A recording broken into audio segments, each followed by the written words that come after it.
ಈ ಹೋರಾಟವನ್ನ ಹಮ್ಮಿಕೊಳ್ಳುವ ಮುಖಾಂತರ ಇಡೀ ತಾಲೂಕು ಆಡಳಿತಕ್ಕೆ ಎಚ್ಚರಿಕೆ ಕೊಡ್ತಾ ಇದ್ದೀವಿ.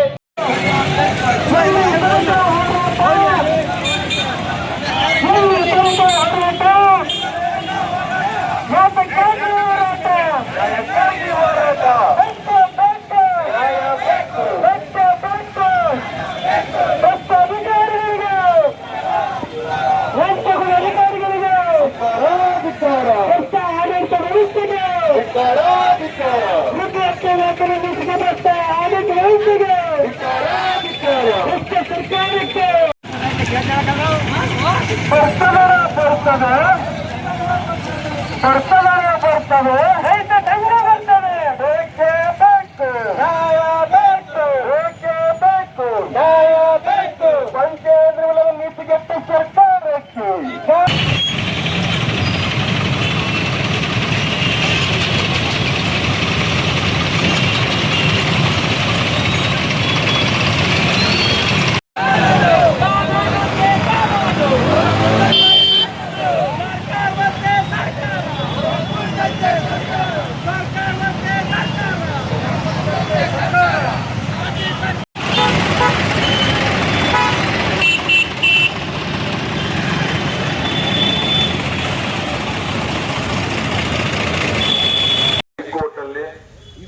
ಒಂದು ಕೇಸನ್ನ ಕೊಡ್ಲಿಕ್ಕೆ ನಿನ್ನೆ ತಾನೇ ನಾನು ಹೈಕೋರ್ಟ್ ಇದ್ದಾಗ ಒಂದು ಇಬ್ಬರು ವಕೀಲರ ಜೊತೆ ಮಾತಾಡಿದ್ದೀನಿ.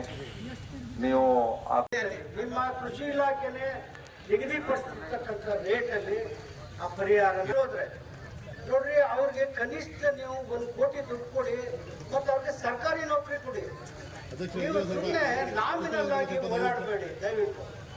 ಅರಣ್ಯ ಅಧಿಕಾರಿಗಳಾಗ್ಲಿ ಸರ್ಕಾರ ಆಗಲಿ ಇದಕ್ಕೆ ಒಂದು ಯೋಜನೆನ ರೂಪಿಸಬೇಕು. ಫಾರಿನ್ನಿಂದ ತರಿಸ್ಕೊಡ್ತಾ ಇದ್ರು. ಇವತ್ತು ನಾವು 147 ಕೋಟಿಗೆ ಅನ್ನ ಕೊಡ್ತಾ ಇದ್ದೀವಿ. ಆದ್ರೂ ನಮ್ಮ ಬದುಕು ಮೊದಲಿಗಿಂತ ಕೀಳಾಗಿದೆ. ನಮ್ಮ ಬದುಕು ಯಾಕೆ? ನಾವು ಒಗ್ಗಟ್ಟಾಗದೇ ಇರೋದ್ರಿಂದ. ನಾವು ಒಗ್ಗಟ್ಟಾದ್ರೆ ಏನ್ ಸಾಧನೆ ಮಾಡ್ಬೋದು ಅಂತ ನೀವು ಅರ್ಥ ಮಾಡ್ಕೋಬೇಕು. ಯಾಕೆ ಆಗಲ್ಲ? ನಾವು ಇವತ್ತೆಲ್ಲ ಒಂದು ವೇದಿಕೆಗೆ ಬಂದು ತೀರ್ಮಾನ ತಗೋಬೇಕು.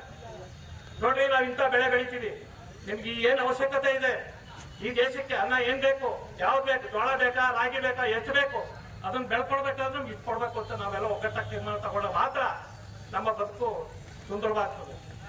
ಇದಕ್ಕೋಸ್ಕರ ಸಂಘಟನೆ ಇರಬೇಕು. ಬೇರೆ ನಾವೇನು ಕೇಳ್ತಾ ಇಲ್ಲ. ನಾವೇನ್ ಕೇಳಿದೀವಿ? 45 ವರ್ಷದಿಂದ ನಾವು ಹೋರಾಟ ಮಾಡ್ಕೊಂಡ್ ಬಂದಿದ್ದೀವಿ. ಏನ್ ಕೇಳಿದೀವಿ? ನಮ್ಗೆ ಏನು ಬೇಕಿಲ್ಲ, ಮುಂದೆನೂ ಕೇಳಲ್ಲ. ನಿಮಗೋಸ್ಕರ ನಾನು ಒಬ್ಬ ರೈತನ ಮಗನಾಗಿರ್ಕೊಂಡು ರೈತಾಪಿ ಜೀವನ ಗೊತ್ತಿರೋದ್ರಿಂದ ರೈತರು ನಾಡಿ